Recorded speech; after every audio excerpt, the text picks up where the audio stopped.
The harmattan wind blew dust through the cracked windows of the tiny room in Kumasi, where 14-year-old Kojo sat quietly beside his mother's lifeless body. Outside, women whispered in low voices, "Hey, Ajwa is gone, just like that. How about the children? The girl will suffer." Kojo heard every word, but none hurt him as much as the silence coming from the corner where his 21-year-old sister, Abna, sat staring at the floor. She had not cried yet, not once. Their father had died 3 years earlier in a mining accident near Obuasi. Since then, their mother sold tomatoes at the KGTR market until sickness bent her like old bamboo. Now, she too was gone, and the world had suddenly become Abner's burden. That evening, after the funeral visitors left, Abner finally spoke. "Kojo," he looked at her, "you will continue school." Kojo frowned. "How? We don't even have food." "I said you will continue school." Her voice was calm, but her eyes looked older than 21. The next morning, Abna tied a cloth around her waist and went to the market before sunrise. She carried loads on her head for traders, washed bowls at chop bars, and sometimes sold ice water under the burning sun. Every evening she returned exhausted, her slippers dusty, shoulders red from heavy pants. But whenever Kojo complained about school fees or books, she smiled. "Just learn. One day your life will change." Sometimes she slept hungry so he could eat. Sometimes she lied. "I already ate at the market." Kojo believed her until one night he woke up thirsty and found her drinking water to silence her stomach. Years passed slowly. Abna became mother, father, sister, and protector. When boys in the neighborhood mocked Kojo for wearing torn uniforms, Abna fought them herself. When landlords threatened to eject them, she begged for more time. When Kojo almost dropped out of school because of examination fees, Abna sold the last gold earrings their mother left behind. "I don't need them," she said, "but those were Mama's, and you are Mama's son." Kojo passed his exams with excellent grades. The whole compound celebrated him. People pointed at Abna proudly. "That girl has suffered for her brother. She is more than a sister." She has sacrificed her whole youth, but sacrifice has a cruel habit. It consumes quietly. At 27, Abna looked 40. Her palms were rough, like coconut bark. Her back ached constantly. She never married because every man who came into her life eventually complained. "You care more about your brother. You are too burdened. You are not soft anymore." One by one they left, yet she kept pushing. Kojo eventually gained admission into the University of Ghana. The day the letter arrived, Abna screamed with joy and danced barefoot in the compound. "My brother is going to Legon." Neighbors gathered around smiling. Kojo hugged her tightly. "I will never forget you." Abna laughed. "You better not." To pay his university fees, she traveled to Accra and started working at a fish processing factory near Tema. The work was brutal. Cold rooms, long hours, bleeding fingers from sharp knives. But every month, money arrived for Kojo, sometimes with short notes. "Steady hard, eat well, don't worry about me." Kojo adjusted quickly to university life. New friends, new clothes, new dreams, and slowly, shame entered his heart. His friends spoke polished English and came from wealthy homes in East Legon and Airport residential area.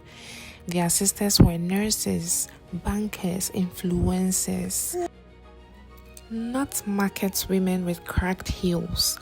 Whenever Abna called, Kojo moved away from people before answering. "Hello, sister. My son, how are studies?" "I'm fine," he will say. "Have you eaten?" "Yes." "Do you need money?" "No." But often he lied. One Saturday, Abna surprised him on campus. She arrived carrying a blue bag filled with smoked fish, gari, and granite soup. Kojo saw her from a distance and panic gripped him. Her dress was faded. Sweat soaked her armpits. Her slippers were nearly torn apart. And unfortunately, he was standing with his rich friends. "Kojo," she shouted happily. His friends turned. "Who is that?" Abna rushed over, smiling widely.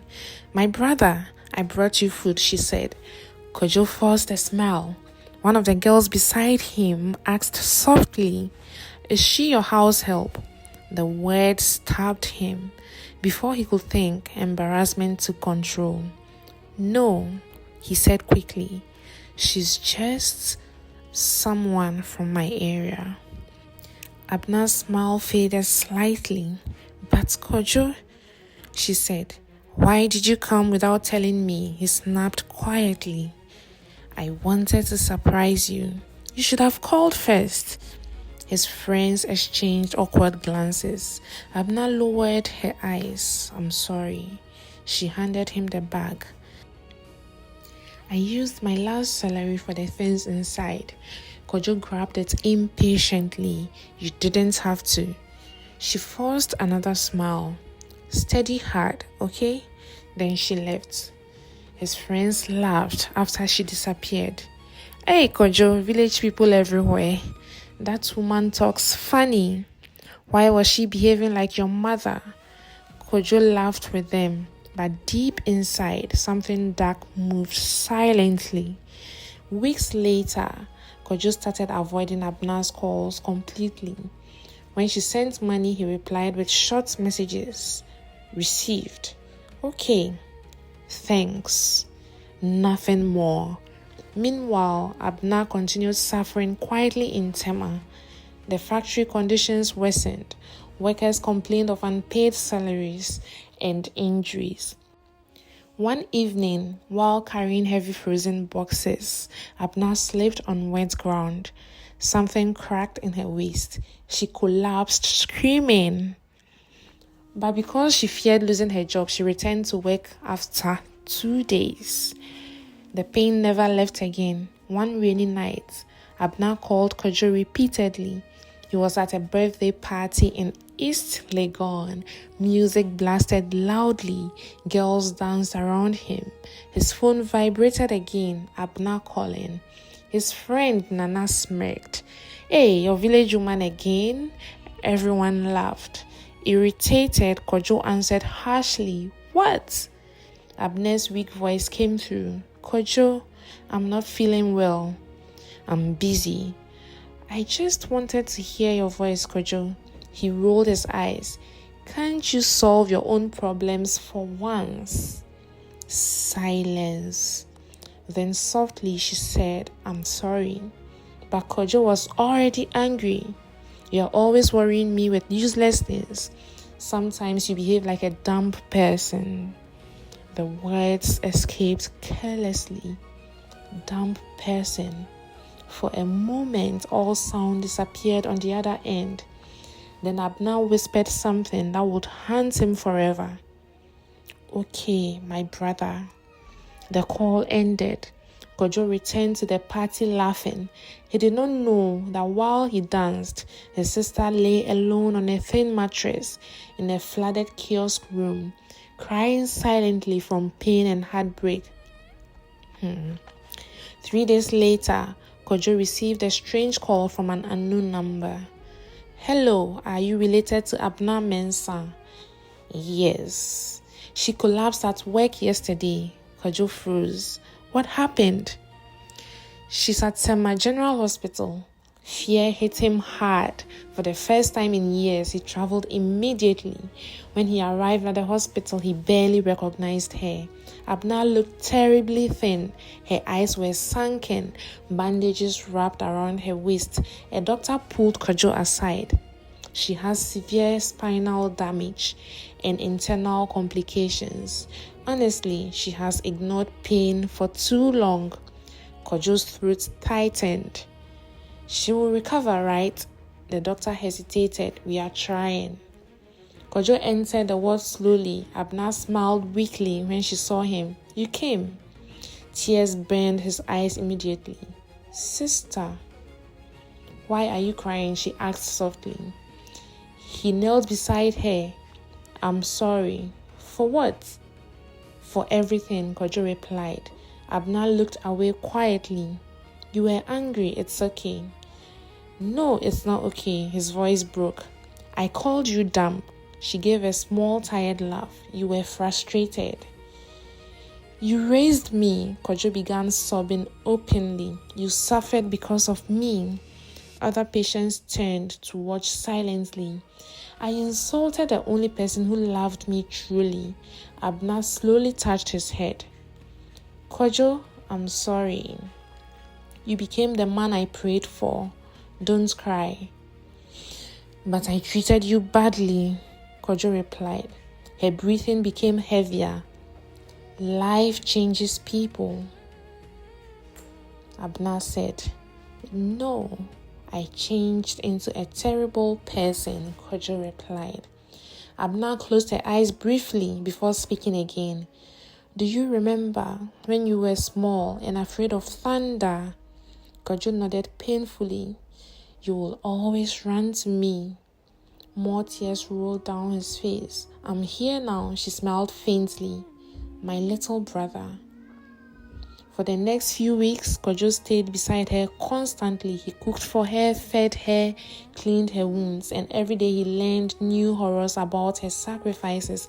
How she skipped meals for years, how she sold blood twice for emergency school fees, how she endured harassment from supervisors to keep her job, how she once walked from Tema to Community 1 because she had lacked transport money after sending him cash. Every truth shattered him further. One evening, an old co-worker visited. She talked about you every day, the woman told Kojo. She was proud of you. Kojo could not breathe properly after hearing that, because even while he ignored her, Abna still defended him to everyone. He is stressed with school, he loves me, he will succeed one day. The guilt became unbearable. One night, heavy rain pounded the hospital roof while Kojo sat beside her sleeping figure. Suddenly, Abna woke up coughing violently. Nurses rushed in, machines beeped rapidly. Move back. Kojo stumbled away trembling. Doctors surrounded her bed frantically. Minutes felt like years. Finally, a doctor approached slowly. I'm sorry. Kojo's knees nearly gave way. No, she's gone. The world became empty, completely empty. At the funeral in Tema, hundreds of people came. Market women, factory workers, neighbors from Kumasi, even strangers. Everyone had stories about Abner's kindness. She paid my child's hospital bills. She gave me food when I was hungry. She helped my daughter enter school. Kojo sat frozen beside her coffin, unable to stop crying. An elderly woman approached him after the burial. Your sister was rare, she said. She carried pain with silence. Kojo nodded weakly. Then the woman added softly, be careful how you speak to people who suffer for you. Some wounds never heal before death. Those words followed him for years. Kojo completed university eventually, but success tasted bitter. On the day he got his first job in Accra, he visited Abner's grave first. When he got married, he left an empty chair for her. When his first daughter was born, he named her Abna.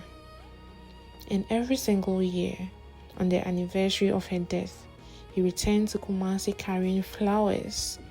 an unbearable regret. Sometimes he sat beside her grave until sunset, speaking through tears. "I am sorry, sister. I was blind. You gave me everything."